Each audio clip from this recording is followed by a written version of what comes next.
دنیا کے تمام جانوروں کو اللہ ہی روٹی دیتے ہیں، اس طریقے سے بچہ بات کرنے لگا۔ کیوں؟ اس کا ذہن بن رہا تھا نا، اس کا ذہن بن رہا تھا، کیونکہ وہ روزانہ آتا تھا اور مصلی پر بیٹھ کر کس سے مانگتا تھا؟ امی ابو سے نہیں، اللہ سے مانگتا تھا۔ اور جب امی کہتی تھی ہاں اللہ نے روٹی دے دی ہے، اور دیکھو جا گھر کے اندر جو تکیے کے نیچے سے ملتی ہے، مگر پھر میرے محترم بزرگ دوستوں اس کا ذہن کس سے بن رہا تھا؟ اللہ سے بن رہا تھا کہ اللہ مجھے روٹی دے رہا ہے، تکیے کے نیچے رکھ کر روٹی دے رہا ہے۔ تو میرے محترم بزرگ دوستوں عزیز ساتھیوں، کیا کہتے ہیں کہ ایک دن وہ اس طریقے سے باتیں کرنے لگا۔ ان کی امی نے سوچا کہ دل کے اندر کہ میرا بچہ اللہ کی بنائی ہوئی قدرت کے اندر غور و فکر کرنے لگا۔ تو ایک دن کیا ہوا، ان کے رشتہ داروں کے اندر ایک فنکشن تھا، ان کے رشتہ داروں کے اندر ایک فنکشن تھا، ایک پروگرام تھا۔ ان کی امی مصروفیت کے اندر یہ کام کرنا چھوڑ گئی، روٹی بنا کر تکیے کے نیچے رکھنا بھول گئی تھی اور وہ فنکشن کے اندر چلی گئی۔ مگر فنکشن کے اندر جا کر جب وقت زیادہ گزر گیا اور پھر یاد آیا وہ میرے بچہ آئے گا اور اس کو روٹی نہیں ملے گی تو پھر کیا ہوگا؟ جو میں نے یقین اللہ پر بنوایا تھا وہ یقین اس کا کیا ہو جائے گا؟ ٹوٹ جائے گا، ہے کہ نہیں بھائی ٹوٹ جائے گا کہ نہیں؟ ہاں، اللہ سے دعائیں مانگ رہی تھی اور جلدی تیز قدم رکھ رہی تھی اور رو رہی تھی کہ اللہ اگر آج اس کو روٹی تکیے کے نیچے نہیں ملی تو تیرے اوپر جو یقین بنا ہوا تھا وہ یقین میرے بچے کا ٹوٹ جائے گا۔ رو رہی تھی اور دعائیں مانگ رہی تھی۔ گھر جا کر دیکھا بچہ آرام سے سکون سے تکیے پر لیٹا سو رہا ہے۔ بچے کو اٹھایا، جلدی سے کھانا پکایا اور بچے کو کہا میرے بیٹے اٹھ جاؤ، آپ کو بہت زیادہ بھوک لگی ہوگی۔ بچے نے اٹھ کر کہا نہیں امی جان میں نے تو کھانا کھا لیا۔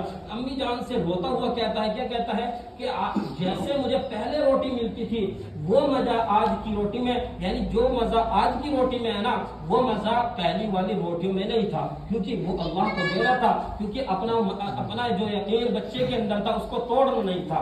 تو میرے محترم بزرگ دوستوں عزیز ساتھیوں، ہمیں بھی اپنا یقین ایمان بنانا ہے۔ آج کے دور کے اندر ماں باپ کا یقین نہیں ہے، ماں باپ کا یقین اپنے کام سے بنا ہوا ہے، تو بچوں کا یقین کیسے بنائیں گے؟ بچوں کا یقین کیسے بنائیں گے؟ اور یقین بنانے کی شرط کیا ہے میرے محترم بزرگوں دوستوں عزیز ساتھیوں؟ ایک تو ایمان ہو گیا فرشتوں کا جو اپنی سطح پر رہتا ہے، دوسرا ایمان کس کا ہو گیا؟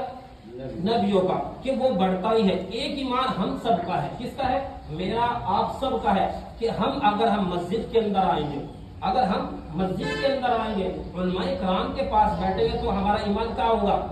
چڑھے گا، ہمارا ایمان بڑھے گا۔ اور جب ہم مسجد سے جا کر اپنے اسباب کے اندر اپنے کام کے اندر لگ جائیں گے وہ ایمان والی کیفیت آپ کی ڈاؤن ہو جائے گی۔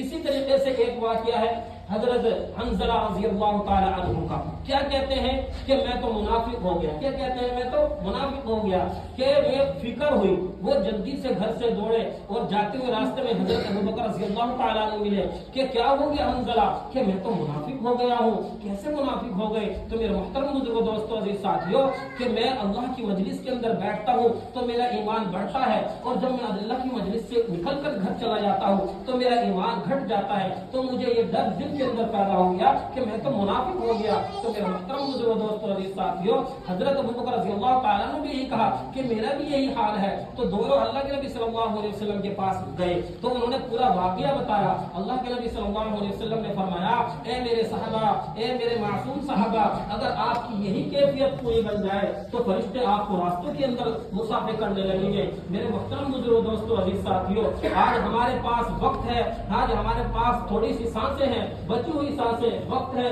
کہ اپنے ایمان کو بنا لیجئے، اپنے ایمان کو مضبوط کر لیجئے۔ اگر ہمارا ایمان بنے گا تبھی ہمارے باہر کی اعضاء، اندر کی اعضاء دین پر چلنے والے بنیں گے۔ وہ کیسے بنیں گے؟ آج ہمارے